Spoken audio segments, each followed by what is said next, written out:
think there's been enormous opportunity in the challenges that COVID-19 has brought.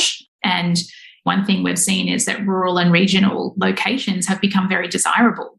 That has then showcased the fact that there is this gap in services, but it's also showcased the amazing talent that is in our rural and regional locations and cities and towns and villages, which as a nation, we want to harness that talent, right? So to be a smart nation, we have to have a series of smart communities, and that's just not an urban endeavour. Hi, Smart Community friends. In this episode of the Smart Community Podcast, I have a brilliant conversation with Emma Weston. Emma is the CEO and co-founder of AgriDigital, which is a company dedicated to digitizing and growing grain supply chains. And she joins us from her own farm in regional New South Wales. Emma tells us about her background in law and how that began her journey into the grain industry. She then tells us about her current work with her company AgriDigital before she talks about what a smart community is to her. We then discuss the importance of accessibility in communities and how smart communities facilitate that, as well as the connectedness smart communities bring, and what opportunities the COVID-19 pandemic has brought for rural and regional communities. Emma then dives a little deeper into her company, sharing with us what they do, how they work to create more efficiencies and value through digital supply chains, and how that creates better sustainability and investment in the agricultural space. We finish our chat discussing the emerging trends of virtual transactions, more investment in knowledge-based work, and the potential impacts of telehealth on our communities. As always, we hope you enjoy listening to this episode as much as we enjoyed making it. Welcome to the smart community, smart regions, smart towns, and smart cities. It's where we live, work, and play. With smart communities, the future starts today. Big data, smart mobility, emerging trends galore. The Smart Community Podcast is what you're looking for. Hello, Emma. How are you today? I am well, Zoe. Great to be with you. I'm so excited to have you on the podcast. So let's just jump straight in. And can you tell us about your background and what you're passionate about? Absolutely. So my name's Emma Weston, and I'm the CEO and a co-founder at AgriDigital, which is a AgTech meets FinTech company digitizing the grain supply chain. So we work with farmers, traders, storers of grain, movers of grain, basically recreating in a digital format the supply chain of the future. So that's what I do today, but I actually am a farmer as well, but grew up in the suburbs of Melbourne and had a really traditional childhood, no real kind of trauma in my background or anything like that, pretty happy childhood, and then kind of fell into agriculture and ag tech in particular. And I'm speaking to you, Zoe, from my farm up in New South Wales. Yeah, wow. I'm so keen to dive in a bit deeper into what that means, particularly around the ag tech space. I'm sad to say, I haven't had a lot amount of people on the podcast speaking about ag tech, and I know it's so important. So I'm really keen to jump into that. But let's go to broad first and just tell me what a smart community is to you. Yeah, look, I mean, one of the reasons I was so pleased to come on the show and speak with you and kind of share my experiences with your listeners is that I think quite often what people think smart communities is smart cities or smart suburbs. And I really have an expansive notion of community, and that probably comes from living in the country or dividing my time between city and country. So for me, smart communities are networks of individuals that are connected through some kind of common interest, which could be place, it could be value system, it could be a goal or an objective, and who use technology and digital technologies in particular to advance that particular form of connection. So, and to do that in a way that is sustainable, having in mind not only the goals of that community, but the broader community that little pocket of people or, a part of, essentially. So, yeah, I've got a pretty broad notion of smart community, I think. Yeah, no, I love that. And I think, thinking about that connection to a common value and whether it is place or, those other components is really key, because we have our local community, right? But we also now have these global communities, and we don't have to choose. We can have both of those things because we're able to connect through digital technology, but then also realizing it's that human connection then that really enriches or enhances that experience. Well, I think that's so important because sometimes that can feel overwhelming to some people. And I think part of the ethos of smart communities is how we make this accessible, how we actually make this livable and a kind of a really positive part of community and our everyday lives, rather than this never-ending, interconnecting Venn diagram of complexity that can only be solved by abstract technologies. So, yeah, I mean, I think you're absolutely right. It is a nested version of community, but it's really important to understand what it means for me, what it means for my family, what it means for my local community, and to kind of build out from there and still keep a sense of self and connectedness. Yeah, no, thanks so much for adding that in, because that's so key and something that we're really passionate about here at Smart Community Podcast, is because we want to make it accessible, and that it's not, you don't have to know anything about blockchain or what the next technology is. It's like, well, what can I use now, or what things are available to me now, or how can I maybe learn a little bit more about a certain concept or aspect or whatever, so then I can really help my community. Yeah, I think that's so true. And I think it's, you've also hit on another point of it kind of being a a lifelong journey of learning and curiosity and, an openness and a goodwill that we come into these communities with. So I think that's so true. It's just sad if people get bogged down in the idea that this is a city or an urban movement only, or that it is, a set of abstract technologies that are driving towards a future that I'm actually don't feel connected with. It's very much the opposite of that, I think. And, that's why I think, and you've had people on the podcast before speaking on these areas, but really deep connection between sustainable development goals and smart communities. For example, there's a lot of important resources that are now available on how to connect that piece. Yeah, absolutely. Okay, I'm really keen. I want to go straight into you and your company. First of all, I'm really keen to know how you came from, living in the burbs, being a farmer, and now you have an AgTech company, which is super exciting. So tell us a little bit about that journey, and then a bit more specifically about what it is that you do.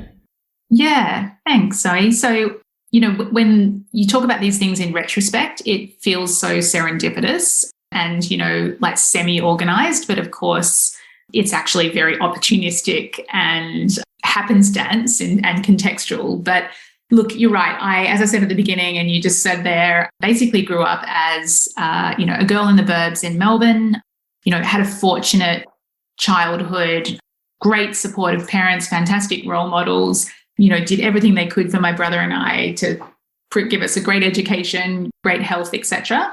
I went to law school on finishing, my secondary schooling. So I became a lawyer, and that was really what opened up the opportunities that came afterwards, because I pretty much decided pretty quickly that being a lawyer was not what I was cut out to be, which was unfortunate after having studied for 5 years. But, so I was kind of looking for a way out, and I got a phone call from a headhunter that the Australian Wheat Board was looking for a junior lawyer. And that sounded ideal to me because it was out of work, not working in a firm. It was working in a company. It had a broader exposure, and it was just different. So, I just jumped at the opportunity. That was really my entree into agriculture. And then from there, I actually moved out of law into the business and the management side, and then started building out different technology projects as part of that. I ended up leaving that company, the Australian Wheat Board, and then actually joining what would now be called a startup. That wasn't then, that's really showing my age, but joining a small company that was based in Dubbo, New South Wales, which was a agri-services company, but was actually building out its own technology as well. And so I bought into that business. I wasn't the founder of that business, but, was one of the owners of the business.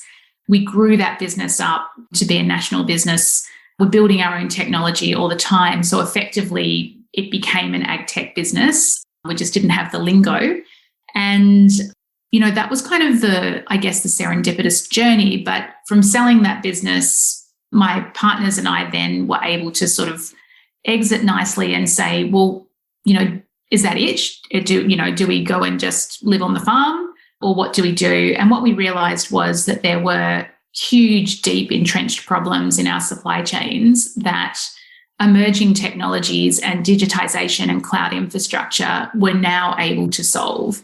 And that really inspired us. And so we started AgriDigital together, my two co-founders, Bob McKay, Ben Reed, and myself, with a view that we had this unique understanding of agriculture, of the participants in the supply chain, and of technology, and we could bring that to bear. So that's how we started AgriDigital. Yeah, wow. And I know I did the same thing when people ask me to explain, how I got to where I am, and I'm just like, it sounds like I, had an actual plan back then. But yeah, no, thanks so much for sharing that. I think it's really important to just start thinking about even doing your law degree that, okay, you didn't end up there, but it was a stepping stone, right? And things that you learnt there now you would be using all the time. Absolutely. It was a stepping stone, but it's also a way of thinking and problem solving, and also a respect for other people. I think lawyers sometimes get a bad name, but, as a profession, it's actually built upon a respect for how we engage with each other. And so I guess I've kind of taken that forward, and then part of the reason I really wanted to do this podcast was because I've spent a lot of time in the city, a lot of time in the country, in very small country towns, a lot of time just on a farm, quite isolated from other, not far. I'm not in the town itself. And I've done a lot of traveling overseas as well. And if it hadn't been for the ability to stay connected with the various communities I was involved with, as well as really being concerned about the difference between urban and rural Australia in particular, and the widening gap between access to services, connectivity, a number of aspects that underpin smart communities, probably wouldn't be talking to you today, but that's kind of just been endemic in my last kind of 20 years of career and life.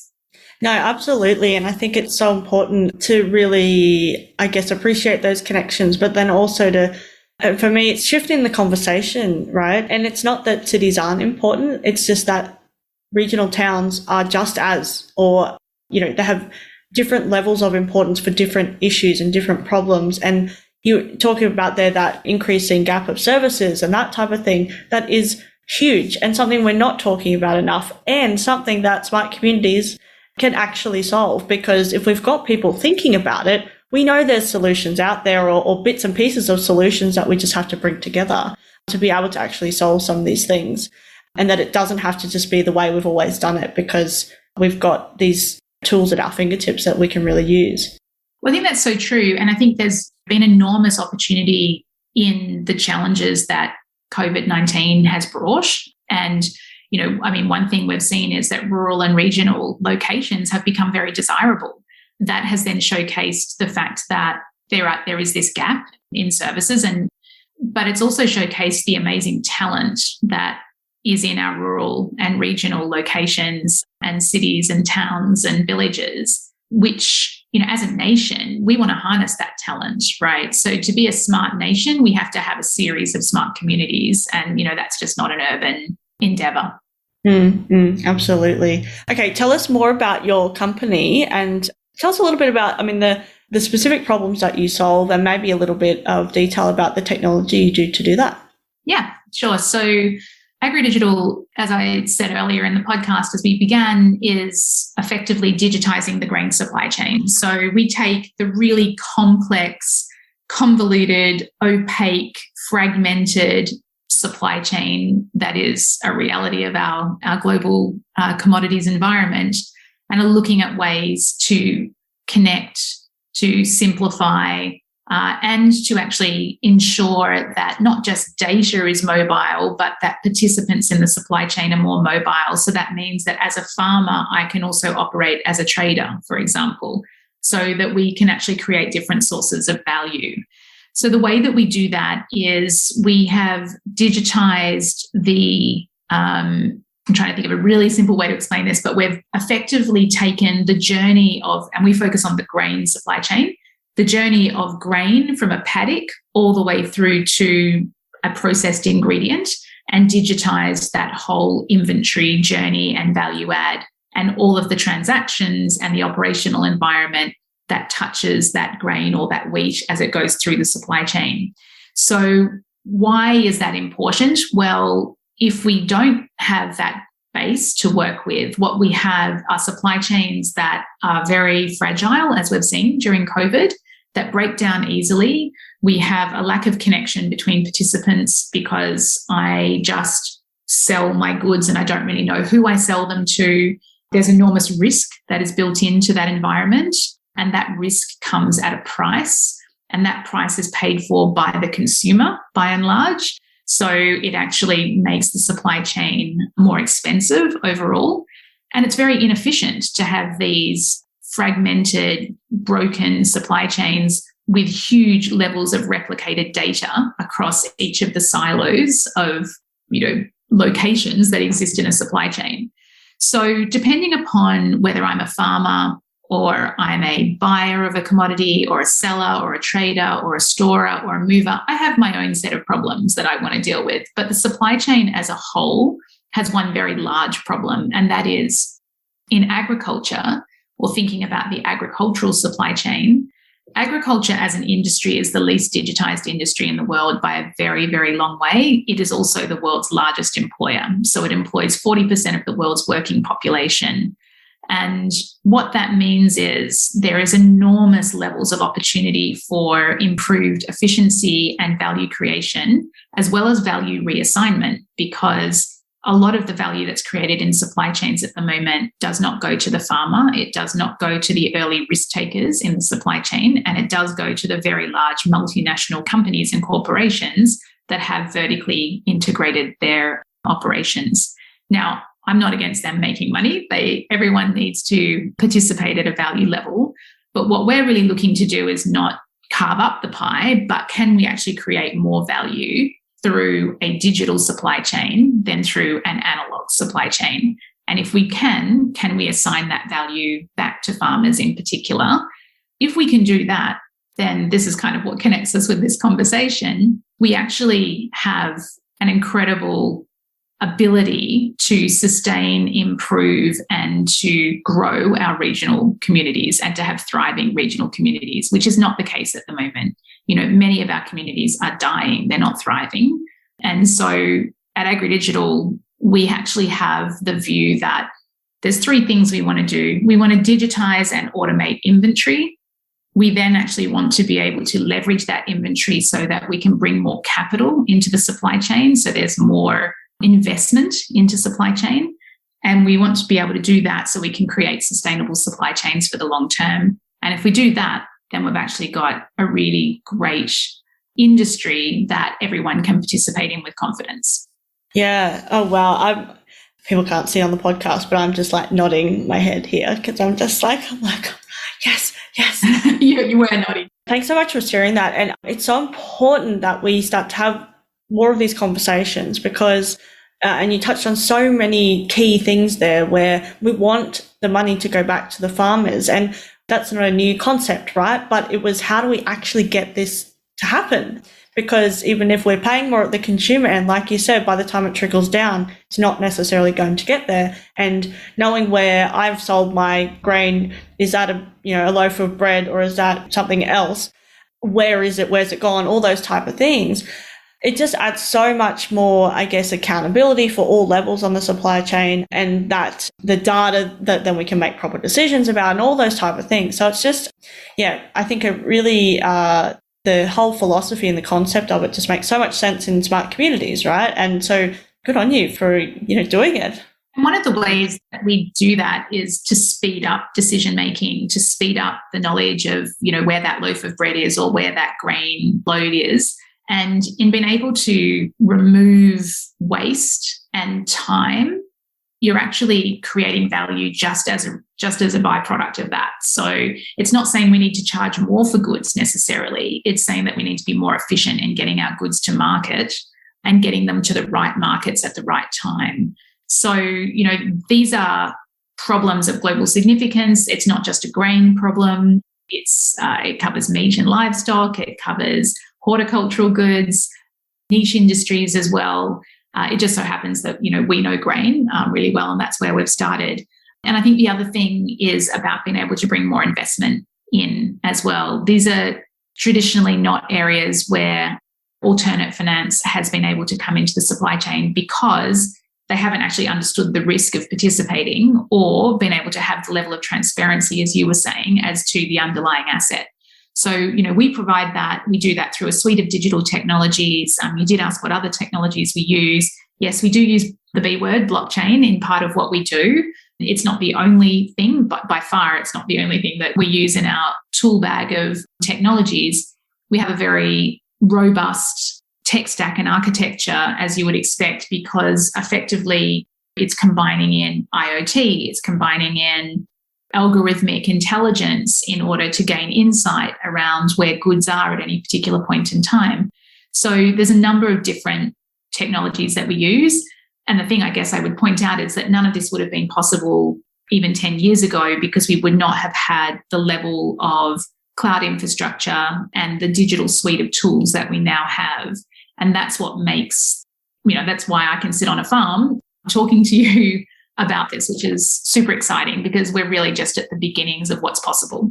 You touched on many great points, but one to point out is, that foundational level of infrastructure that we often don't talk about, but that's what made this possible, right? At the level of connectivity that we're able to have, in regional areas, but not all regional areas have that yet. So there's something we need to keep working on both the advanced side and also that basic level, which is really key. Yeah, absolutely. I mean, I don't want to say it's all rosy because it definitely isn't. And, probably as soon as I say that, we'll get some kind of blip on my signal and, we'll lose each other or something. But, the challenges around access to connectivity are very real in rural and regional Australia, and not just in rural and regional Australia. I mean, there's some global challenges there. But the other point I would make out, and when we're thinking about smart cities, I think this is important, is the equity of access by cost and by participation right as well. So there's actually a lack of equity in the connectivity, whether that's the cost of or, the type of services that are provided. So I think that's also an important continued work in progress. Yeah, absolutely. And that really leads to the next question. And we're going to zoom a little bit into the future, which is, what are those emerging trends that people aren't talking about enough?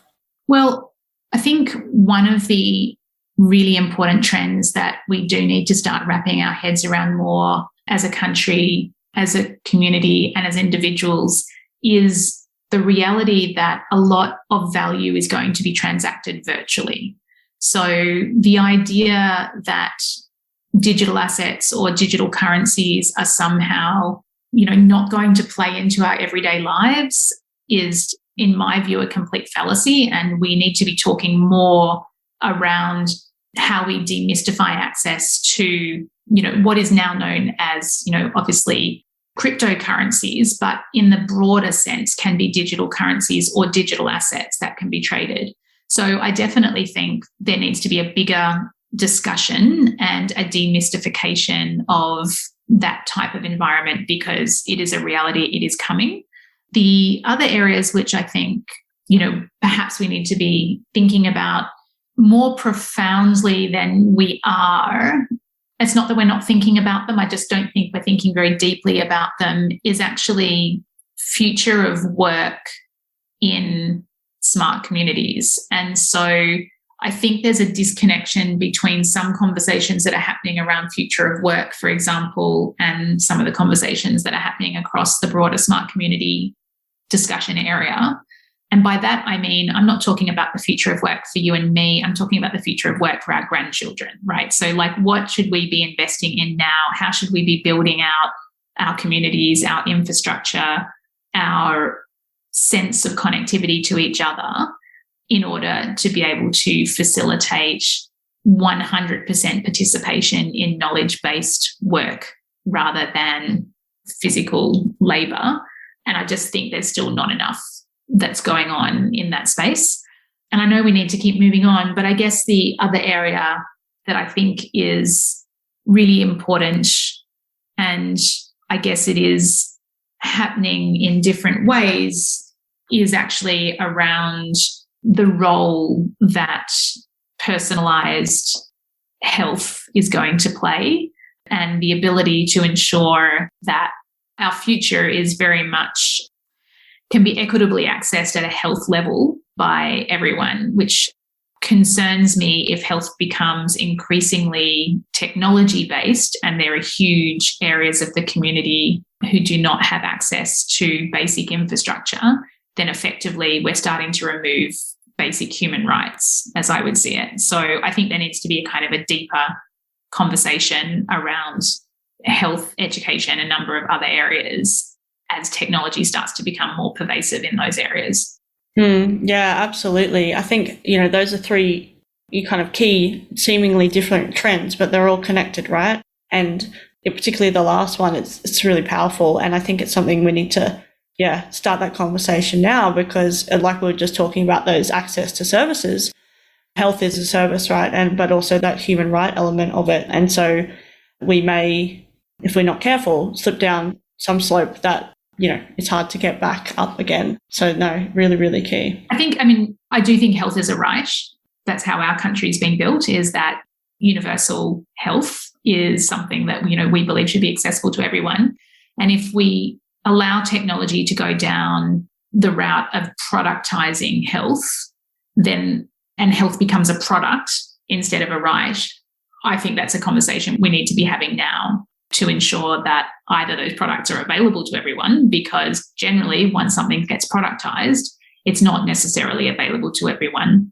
I feel like we could talk about that for a long time. I know. We've got to go on, and it's not even my area. So I don't even, but these are just some things that I guess I've been thinking about. Yeah, exactly. And I think bringing these up in the conversation, which is something I talk about a lot, is when I say join the conversation, I don't mean you need to be an expert in all the spaces, but you're starting to think about this because somebody will take that idea and go, oh, actually, maybe I do know a little bit about that, or, oh, I know someone else who knows that. And then we start to do this spider web of things where we can, actually start to solve some of these problems. Okay, I know we've got to go. Now, thank you so much for coming on to the podcast. I have absolutely loved this conversation, and yes, we will definitely have another one very soon. Just one last question, which is, how can people connect with you? Look, I am pretty easy to find. I'm definitely not a stealth person, so you can Google stalk me easily, Emma Weston, or connect with me on Twitter, Emma M. Weston on Twitter. Would love to engage in conversation, just get the benefit of your community, Zoe, your community's ideas around particularly how, as an AgTech entrepreneur and, as a business, we can be a proponent of the smart community movement and how we can add and build. Would love people to help us with that. So that would be awesome. Excellent. Well, we'll put all those links in the show notes so people can click away and find you. Thank you again for coming onto the podcast. Thanks for having me, Zoe. It's such a pleasure. We'll talk soon. Bye. Bye-bye.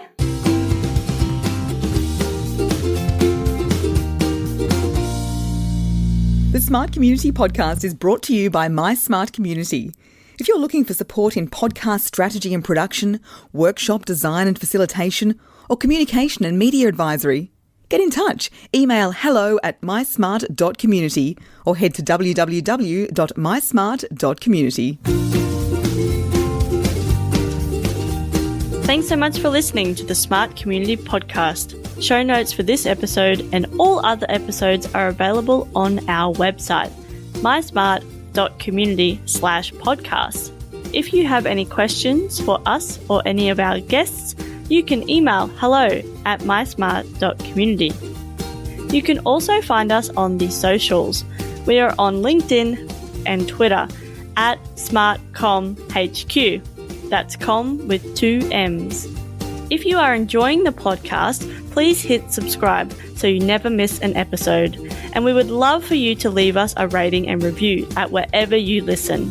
This really helps us reach more ears and eyes, so thank you for your support.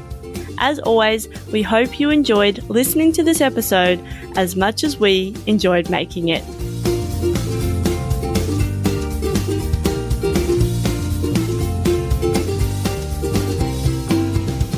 The Smart Community Podcast is what you're looking for.